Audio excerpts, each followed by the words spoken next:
Jungle.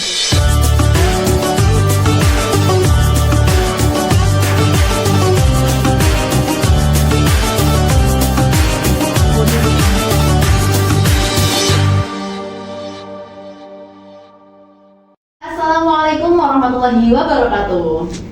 Selamat sore teman-teman semua, semoga kita dalam keadaan sehat dan bahagia selalu. Amin Allahumma amin. Saya di sini Widya Anggreni sebagai host acara Mimbar Ramadan. Kali ini saya tidak sendirian, tentunya saya ditemani oleh teman saya, Ketua HMPS BKI Yayan Kudus. Silakan memperkenalkan diri, Mas. Halo teman-teman semua, saya Mas Adi Wijaya. Di sini saya Ketua HMPS periode tahun 2024. Mungkin itu saja. Oke, dari Mas Haji terima kasih sudah memperkenalkan dirinya. Pada acara Mimbar kali ini kita akan membahas tentang mengelola stres dan emosi saat Ramadan. Tentunya dengan pembicara kita dari Ketua Umum ini ya, kepada Mas Haji kami persilahkan nih untuk sharing-sharing ilmunya terkait bagaimana sih caranya mengelola stres dan juga emosi dikala melaksanakan ibadah puasa kali ini. Oke. Nah, berhubungan tema kita ini apa? Mengelola stres dan emosi di bulan Ramadan, khususnya karena kita sedang berada di bulan Ramadan. Itu ada banyak sekali sebenarnya cara kita untuk mengelola stres dan emosi.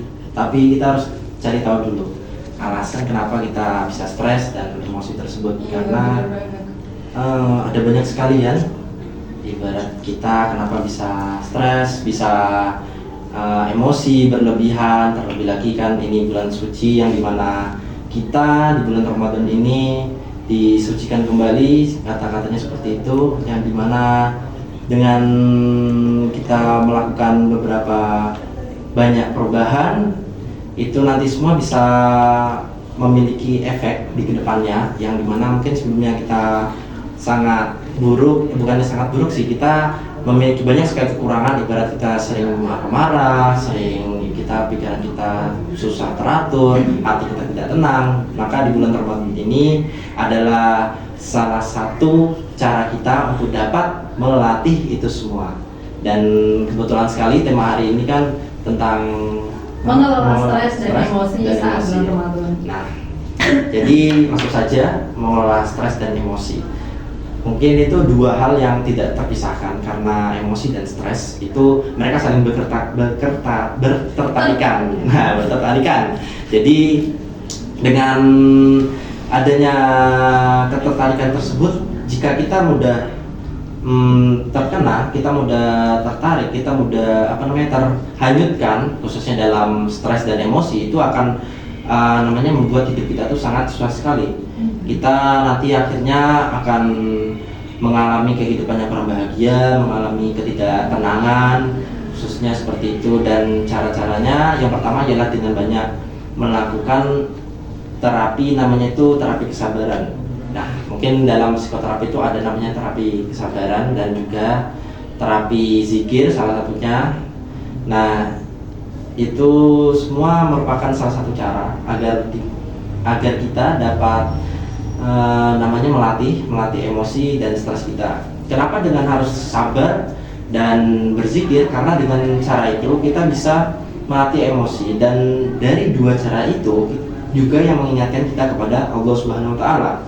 Nah, kita bisa kontrol emosi kita dan kontrol stres kita tidak terarah, tidak teratur, itu karena kita salah satunya yaitu kita lupa kepada Allah Subhanahu wa taala. Karena kita mungkin kebanyakan berpikir, kita mungkin terlalu hanyut, kita mungkin terlalu menikmati, kita mungkin terlalu kita terlalu dengan duniawi, kita terlalu cinta duniawi ya, dan itu akhirnya membuat kita tuh mudah sekali tuh terhanyut dalam stres dan emosi. Apalagi dalam kita di dunia ini, pemicu stres itu ada banyak sekali, dan dari stres itu juga nanti ya emosi kita juga bisa meledak-meledak. Ya bukan meledak sih, tiba-tiba naik, tiba-tiba turun. Akhirnya tuh apalagi kita para kalangan mahasiswa ya tentunya, pasti itu kayak stres, nugas, ngejar deadline segala macam. Nah, itu tips-tipsnya apa saja sih untuk menghindarinya itu loh Mas?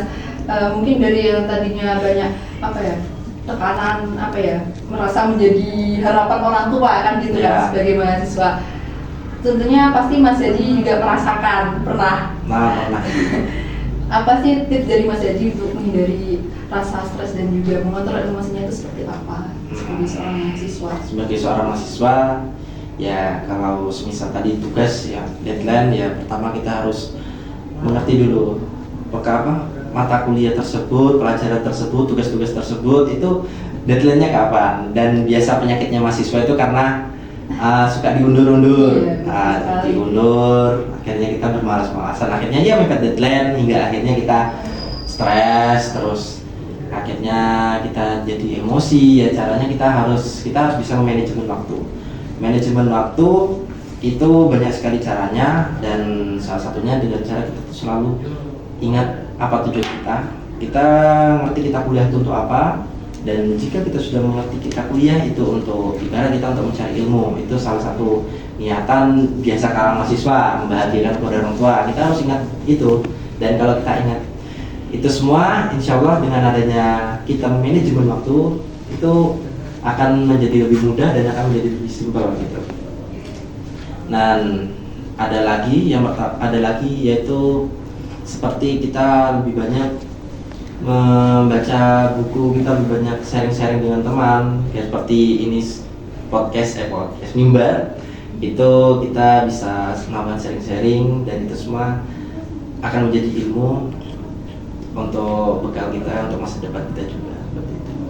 Oke, jadi berarti kan ketika kita sedang mengejar deadline tuh ngerjain tugas sampai larut malam, berarti itu pola tidur itu juga mempengaruhi ya Mas ya? Kalau pola tidur ya.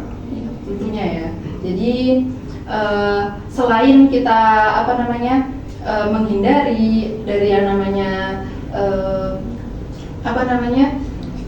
stres, dan juga kita dapat mengatur emosi kita, tentunya kita juga harus tetap mendekatkan diri kepada Allah supaya hati kita itu tidak merasa cemas, tidak cepat merasa cemas, khawatir akan kemungkinan-kemungkinan yang belum terjadi yang akan menimbulkan stres tersebut. Jadi mungkin ini yang dapat kami sampaikan. Terima kasih Mas Hadi Wijaya telah menjadi pembicara kita pada acara kali ini. Saya Widya Angrini selaku host, dan juga saya Mas Hadi Wijaya sebagai narasumber pada hari ini. pamit undur diri. Terima kasih, mohon maaf apabila masih banyak kekurangan. Kurang lebihnya mohon maaf. Allahumma fiqil aqwamit thariq. Wassalamualaikum warahmatullahi wabarakatuh.